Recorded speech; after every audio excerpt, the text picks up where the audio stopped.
नमस्कार, मैं सुजाता पांडे। आज हम बात करने जा रहे हैं नंदीग्राम की।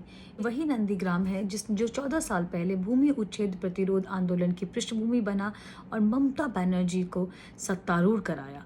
और ये वही नंदीग्राम है जहाँ से निकले शुवेंदु अधिकारी पश्चिम बंगाल के एक कद्दावर नेता बने। ये वही नंदीग्राम है जिसने 34 साल के सीपीआईएम के सत्ता को, अभेद्य माने जाने वाली सत्ता को ध्वस्त किया। ये वही नंदीग्राम है जहां आज 14 साल बाद सब कुछ बदल गया है। ये वही नंदीग्राम है जहां ममता बनर्जी और शुवेंदु अधिकारी, जो एक समय में एक दूसरे के लिए वोट मांगा करते थे, आज एक दूसरे के आमने सामने खड़े हैं। कौन जीतेगा नंदीग्राम का संग्राम? किस करवट बैठेगा ये वोट? कौन बजाएगा जीत का बिगुल और किसकी राजनीति हो जाएगी खत्म नंदीग्राम पे? चलिए जानते हैं ये सारी चीज़ें आंकड़ों के हिसाब से, क्योंकि जनतंत्र आंकड़ों का खेल है। आंकड़े जिसके पक्ष में, सत्ता उसके पक्ष में। जिसके पक्ष में ज़्यादा आंकड़े, जीत उसी की होगी। यहाँ किसकी जीत होगी? क्या आंकड़े शुवेंदु अधिकारी के पक्ष में हैं या आंकड़े ममता बनर्जी के पक्ष में हैं? तो ये देखने के लिए हम चलते हैं नंदीग्राम और वहाँ देखते हैं कि जो समीकरण है वो चुनावी समीकरण किस तरह के बन रहे हैं। तो जब हमारी टीम नंदीग्राम गई और उन्होंने स्थानीय लोगों से पूछा, उनके बारे में पूछा, उनके मतों के बारे में पूछा, उन किस पार्टी को सपोर्ट करते, उनको क्या लगता है, तो ये एक बात तो साफ हो गई, वो ये कि यहाँ पे द्विपक्षीय चुनाव हो रहे हैं। मतलब जो लड़ाई है वो बीजेपी और टीएमसी के बीच में ही है। दूसरी पार्टियाँ ना के बराबर ही हैं। एक तबका है नंदीग्राम का जो ममता बनर्जी के पीछे खड़ा है, जो कि मुस्लिम बहुल्य है, तकरीबन 30% की आबादी के साथ। और एक तबका है जो भाजपा के साथ खड़ा है, जो कि 70% हिंदुओं की आबादी है। हालांकि ये 70% ये नहीं कह सकते कि ये पूरा का पूरा भाजपा के साथ है। हालांकि ऐसी कोशिशें ज़रूर की जा रही हैं भाजपा की तरफ से कि ये पूरा का पूरा तबका भाजपा के साथ आ जाए और भाजपा की जीत सुनिश्चित की जाए। पर क्या ये इतना आसान है? ममता बनर्जी के 10 साल के शासन में बहुत सारे ऐसे हिंदू हैं जो अभी भी ममता बनर्जी के साथ खड़े हैं। लेकिन परिस्थितियां बदल चुकी हैं, नेता बदल चुके हैं, राग बदल चुका है, नारे बदल चुके हैं।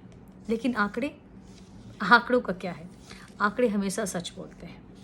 वहाँ पे जो कुल मतदाता है वो 2,13,000 तकरीबन मतदाता है। इसमें से 1,16,000 तकरीबन हिंदू हैं और 63,000 मुसलमान हैं। ये 63,000 मुसलमान ममता के पीछे खड़े हैं। इस बात को आप समझ लीजिए। और क्योंकि ये एक द्विपक्षीय मामला है, द्विपक्षीय लड़ाई है, तो इसमें ध्रुवीकरण हो गया है ममता और बीजेपी के बीच में, ममता और शुवेंदु के बीच में। और एक तरह से जब हम बंगाल को देखते हैं तो हम जानते हैं कि वहाँ पे वोटर टर्नआउट जो है वो अन्य राज्यों के मुकाबले में हाई होता है।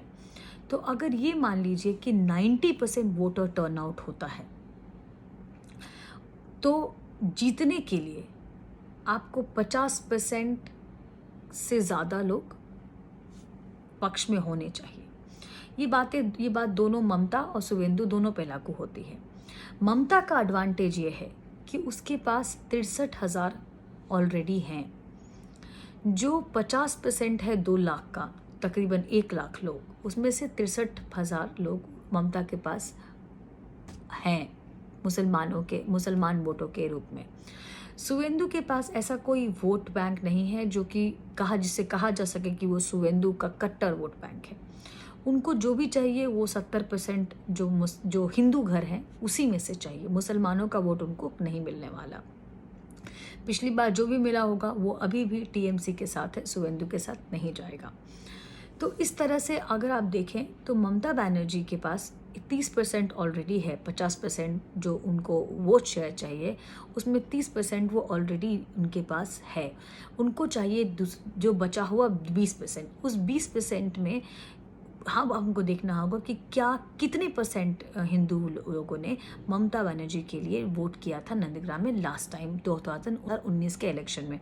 तो जब हम 2019 के आंकड़े देखते हैं तो हमको पता चलता है कि 32% हिंदुओं ने ममता बनर्जी के पार्टी टीएमसी के लिए वोट किया था।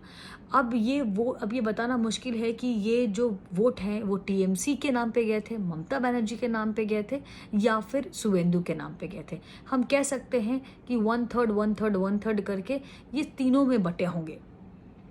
तो आप ये समझ लीजिए कि अगर ममता बनर्जी ने 32% की जगह 20% भी वोट रिटेन कर लिया, अपना पुराना हिंदू वाला वोट, तो वो ये लड़ाई जीत जाएंगे।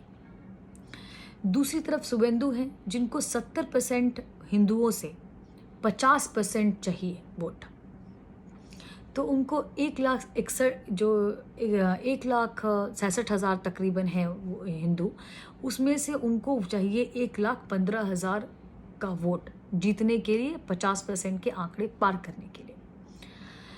अब यहाँ पे मेरा जो मानना है वो ये है कि ये थोड़ी मुश्किल हो जाएगी उनको, क्योंकि अगर इसको आप देखिए तो ये टोटल वोटर परसेंटेज का 67% है, जबकि भाजपा को पिछली बार हिंदुओं के तरफ से 57% वोट मिला था।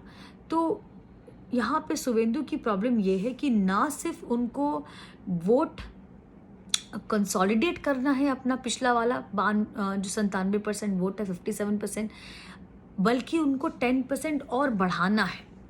अब ये 10% एक्स्ट्रा वोट है, ये कहाँ से आएगा? ये वो वोट हो सकता है जो पिछली बार टीएमसी को गया था, और ममता की मुस्लिम अपीजमेंट पॉलिसी को लेके नाराज जो लोग हो सकते हैं, जो फेंस पे बैठे हुए हैं, जिन्होंने भी डिसाइड नहीं किया है कि हम टीएमसी की तरफ जाएं कि हम शुवेंदु की तरफ जाएं। तो ऐसे फेंस पे बैठे जिन लोगों को अगर भाजपा अपनी तरफ खींच लेती है, जिसकी कोशिश हो रही है, तो शुवेंदु की जीत निश्चित होती है। हालांकि इसमें मेरा मानना है कि इसमें हिंदू मुस्लिम से ज़्यादा जो कि बाकी सारे चुनावी विश्लेषज्ञ ये विश्लेषण कर रहे हैं, और टीवी चैनल्स और न्यूज़ जो बाकी सारी मीडिया बता रही है कि कितना परसेंट हिंदू है, कितना परसेंट मुस्लिम है।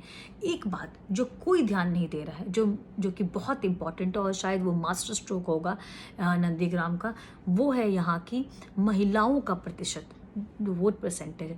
तो अगर आप नंदीग्राम देखते हैं तो आपको पता चलता है कि 41% महिलाएं मतदाता हैं, और ये सारे सर्वेक्षणों में आया है, हर न्यूज़ चैनल में, हर रिपोर्टर के रिपोर्टिंग में ये आया है कि ममता बनर्जी की जो लोकप्रियता है वो महिलाओं में काफ़ी ज़्यादा है।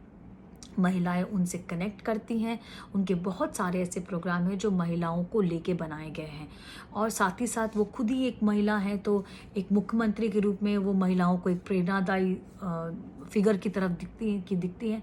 तो इस तरह से आप अगर रूरल में भी जाएंगे तो वहाँ पे भी बहुत सारे ऐसे सर्वेक्षण आपको दिख जाएंगे जहाँ पे महिलाओं ने और उनके ही साथ खड़ी रही हैं।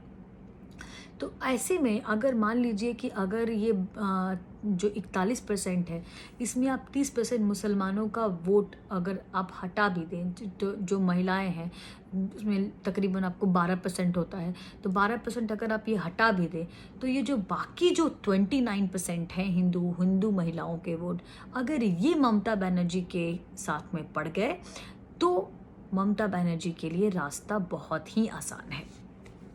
एक दो चीज़ें और हैं जो इन सबको अफेक्ट करेगी। एक, जो लोकल लीडर्स का टीएमसी में होना और उनको सपोर्ट करना, तो मुस्लिम तो है ही हैं, उनके लीडर्स भी हैं जो ममता बनर्जी के साथ खड़े हैं। दूसरी, जब मैं कोलकाता गई थी और नंदीग्राम गई थी, तो मैंने ये बहुत बारीकी से ऑब्ज़र्व किया कि जो टीएमसी के कुछ जो टॉप ब्रास लीडर्स हैं, वो जो जैसे कि सुब्रता बख्शी हो गए, पुरेंदु बासु हो गए, या फिर डोला सेन हो गए, ये सारे लोग वहाँ पे नंदीग्राम में 1 महीने से पहले से बैठे हुए थे, और ये छोटे छोटे नुक्कड़ सभाएं कर रहे थे। और उस समय मुझे बीजेपी की इतनी नुक्कड़ सभाएं नहीं दिखाई दी। तो मेरा ये मानना है कि यहाँ पे जो आपको 20% का ममता बनर्जी जिनको ज़रूरत है हिंदू के वोटों की, शायद ये नुक्कड़ सभाएं भी बहुत इम्पॉर्टेंट रोल निभाएंगी, जो कि बहुत पहले से मोबिलाइज किया जाता है। आप जानते हैं कि प्रशांत किशोर की जो टीम है वो पीपल कनेक्ट में बहुत बिलीव रखती है। तो अगर उनकी स्ट्रैटेजी को ध्यान में रखा जाए तो वो डोर टू डोर कनेक्ट पे बहुत भरोसा करते हैं। तो अगर इन सारे फैक्टर्स को ध्यान में रख के मद्देनज़र रखते हुए अगर कंक्लूड करना चाहूँ मैं, तो मैं ये बोलूँगी कि बंगाल का इलेक्शन जो है, जो वहाँ की महिला मतदाताएं बहुत बड़ा योगदान करने वाला, बहुत बड़ा रोल उनका होगा, स्पेशली नंदीग्राम के सीट पे, जहाँ पे दीदी खुद ममता बनर्जी खुद कॉन्टेस्ट कर रही हैं। और एक तरह से पूरा देश देख रहा है कि नंदीग्राम में जो वोटिंग होगी वो किसके पक्ष में ज़्यादा होती है, कौन वहाँ से जीतेगा। क्योंकि जो भी नेता वहाँ से जीतेगा उसका कद सिर्फ बंगाल में नहीं बल्कि नेशनल लेवल पे भी एक बहुत कद्दावर, बहुत प्रतिष्ठित नेता के रूप में जाना जाएगा। और शायद जो गठबंधन की राजनीति है, जो क्षेत्रीय दलों की राजनीति है, और जिस तरह से अलग अलग राज्यों में क्षेत्रीय दल हैं वर्सेस जो नेशनल पार्टीज़ हैं, उसकी राजनीति पे भी एक खासा फ़र्क पड़ेगा। ये तो है खैर मेरे विचार। आप क्या सोचते हैं, आप क्या समझते हैं? क्या आपके पास ऐसी कोई इन्फॉर्मेशन है जो आप मुझसे शेयर करना चाहते हैं? तो प्लीज़ कीजिए, और मुझसे जुड़े रहने के लिए, मेरा चैनल देखने के लिए बहुत बहुत